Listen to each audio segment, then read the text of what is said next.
في اخر مؤتمر لابل طلعت علينا بايباد برو جديد لسنه 2024 بشريحه الام 4، وطبعا اتكلموا عن قد ايه الجهاز ده مبهر من ناحيه الشاشه والاداء والديزاين. بس هل في 2024 الايباد برو هو الوحيد اللي موجود في الساحه، ولا يمكن يبقى ليه بدايل ومنافسين اقوياء كمان؟ في الحلقه دي هنتكلم عن اهم البدايل والمنافسين للايباد برو 2024. انا خالد جاد، ولو انت لسه جديد في القناه ما تنساش تعمل سبسكرايب وتفعل زر الجرس علشان يوصلك كل جديد. يلا بينا.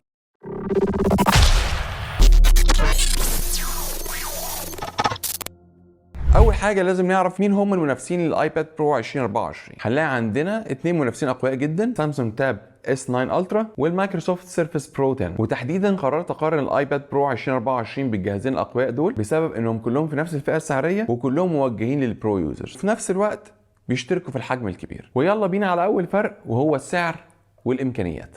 هنلاقي الايباد برو 2024 13 انش بيبدا من $1300، وده الجهاز اللي هو 256 جيجا بايت و8 جيجا رام. وهنلاقيه مكمل معانا لحد $2600، ودي الفئه البريميوم، وده بيكون الجهاز اللي بيدعم ال 5G والواي فاي، وبيكون المساحه بتاعته 2 تيرا بايت واب تو 16 جيجا رام. لما نيجي نبص على سامسونج التاب الاس 9 الترا هنلاقيه بيبدا من $1200، والجهاز ده بيجي بمساحه 256 جيجا بايت و12 جيجا رام. وهنلاقي ان اغلى جهاز في سامسونج بيوصل ل $1620، وده بيجي مع 1 تيرا بايت اس اس دي و16 جيجا بايت رام. نيجي بقى نشوف المايكروسوفت سيرفيس برو 10، وهنلاقيه بيبدا من $1200، والنسخه دي بتيجي ببروسيسور كور الترا 5 مع رامات 8 جيجا وهارد 256. واعلى نسخه في المايكروسوفت سيرفيس برو تيجي مع بروسيسور الترا 7 مع هارد ديسك 1 تيرا بايت ورامات 64 جيجا بايت. لما نيجي بقى نتكلم على الاستخدام الفعلي، عايزين نعرف بقى الاجهزه دي ممكن توفر لنا ايه بالظبط. هنلاقي ان الايباد برو بيجي بشريحه الام 4، ودي شريحه جباره لسه اصلا ما نزلتش على الماك برو، وده اول ظهور ليها على الايباد برو ال 2024. وخلينا نقول ان الجهاز ده حرفيا تقدر تعمل عليه شغل مونتاج من الالف للياء. ده طبعا غير تشغيل الالعاب والافلام بكفاءه عاليه جدا، وده طبعا بسبب الشاشه الرهيبه اللي اعلنوا عنها في المؤتمر الاخير، واللي هي عباره عن شاشتين فوق بعض اوليد، واللي بتخلي اضاءه الشاشه توصل ل 1600 نتس، وده رقم جبار على فكره، هيخلي الايباد يظهر بشكل واضح جدا في اضاءه الشمس المباشره، وطبعا في اضاءه الشمس الغير مباشره. ده غير طبعا الريفريش ريت ال 120 هرتز اللي بيمكنك انك تشغل العاب وتعمل براوزنج بكل سلاسه. لو جينا شفنا السامسونج الاس 9 الترا هنلاقي ان الشاشه بتاعته عملاقه حرفيا 14.6 انش، وده بيديك سماحيه انك تتفرج على مالتي ميديا بحجم شاشه كبير جدا، بيديك يوزر اكسبيرينس فوق العادي بشويه. وجهاز عملاق زي ده لازم يبقى مدعوم ببروسيسور قوي زي السناب دراجون 8 الجين 2 اللي بيوصل ل 4 نانومتر. وعلى ذكر الشاشه، فالجهاز ده بيستخدم تقنيه اموليد 2 اكس، واللي بتوصل شده الاضاءه بتاعته ل 930 نتس، وبرده بتيجي بدعم الريفريش ريت ال 120 هرتز. وعشان التجربه الممتعه تكمل بالنسبه للايباد برو والسامسونج التاب اس 9 الترا، فبتلاقي الجهازين بيجوا باربع سماعات وبيدعموا تقنيه الدولبي اتموس، وده على عكس المايكروسوفت سيرفيس برو 10 اللي بيجي بس بسماعتين بس برضه بيدعم الدولبي اتموس. وده طبعا واضح جدا لان الجهاز ده موجه للبيزنس، مش موجه قوي للانترتينمنت وتشغيل الافلام واليوزر اكسبيرينس بالنسبه للمالتي ميديا. وعلشان كده الجهاز ده تقدر تعتبره لابتوب صغير في حجم تابلت، بيقدر يعمل كل الوظائف اللي اللابتوب يقدر يعملها، وفي نفس الوقت بيشغل اوبريتنج سيستم ويندوز 11 برو. فده طبعا يخليك تشتغل بنفس البرامج اللي انت متعود عليها من غير ما تفقد اي ميزه من ميزات اللابتوب. بس لما نيجي نتكلم على الشاشه فهنلاقيها بتستخدم تكنولوجيا اسمها بيكسل سنس، ودي برضو بتدعم ريفريش ريت 120 هرتز، لكن بتديك شده اضاءه 600 نتس بس. ودي طبعا ممكن تبقى مشكله بالنسبه لك لو انت بتستخدم الجهاز اوت دور في حته فيها شمس قويه، فممكن ما تعرفش تشوف السكرين بشكل كويس. وبمناسبه الشغل بره البيت، ففي حاجتين لازم ناخد بالنا منهم كويس جدا، وهما الكونكتيفيتي والباتري لايف. فلو جينا بصينا على المايكروسوفت سيرفيس برو هنلاقيه للاسف مش بيدعم خاصيه ال 5G على عكس الايباد برو والتاب اس 9 الترا، لكن الثلاث اجهزه بيدعموا الواي فاي 6 اي،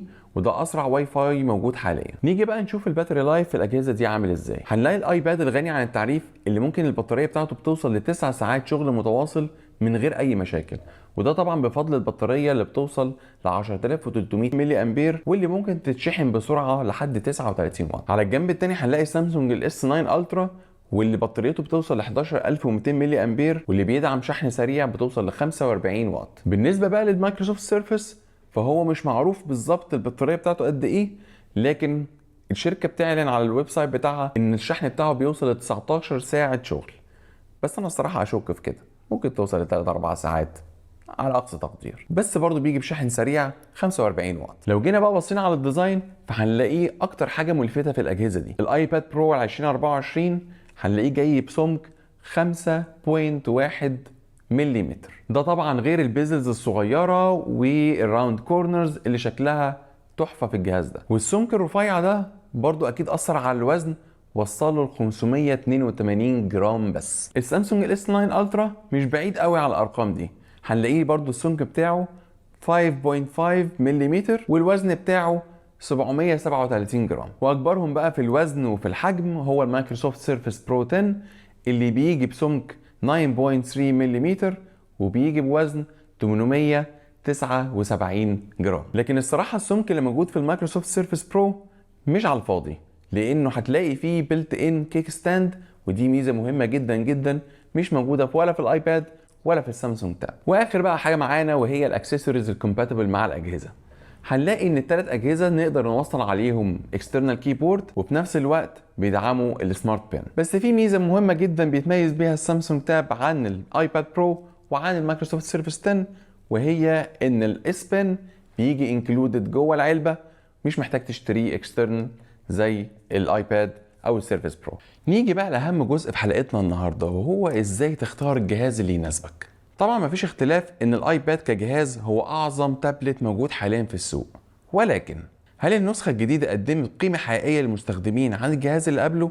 الاجابه هي لا، وده بسبب انه بالرغم من ان الهاردوير الجبار اللي جاي من الفضاء اللي نازل في الجهاز ده، وخصوصا البروسيسور الام 4، الا ان لسه مفيش تحديث في السوفت وير حصل يقدر يستغل الامكانيات الجباره للهاردوير اللي نزل في الجهاز ده. فهتلاقي تجربه الاستخدام بالظبط زي الايباد اللي قبله والايباد اللي قبله والايباد اللي قبله، فمش هتحس باختلاف قوي، لان كل الاجيال اللي قبل كده بتقدر تشغل كل البرامج وبكفاءه عاليه جدا.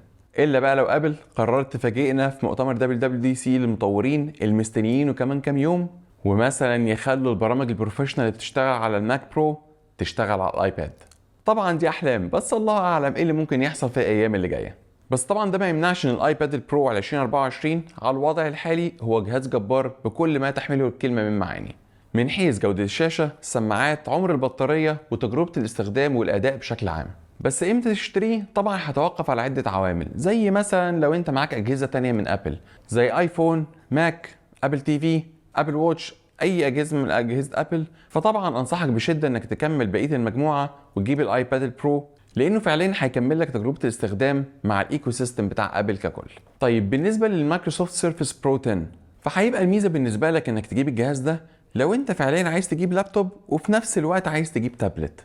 فالجهاز ده هيجمع لك تجربه الاستخدام ما بين الجهازين، لانك هتلاقي كل البرامج اللي انت متعود عليها في شغلك ومش محتاج تقدم اي تنازلات. زي مثلا عايز تقدم برزنتيشن، عايز تشتغل على مايكروسوفت اوفيس، فالجهاز ده تمام جدا بالنسبه لك.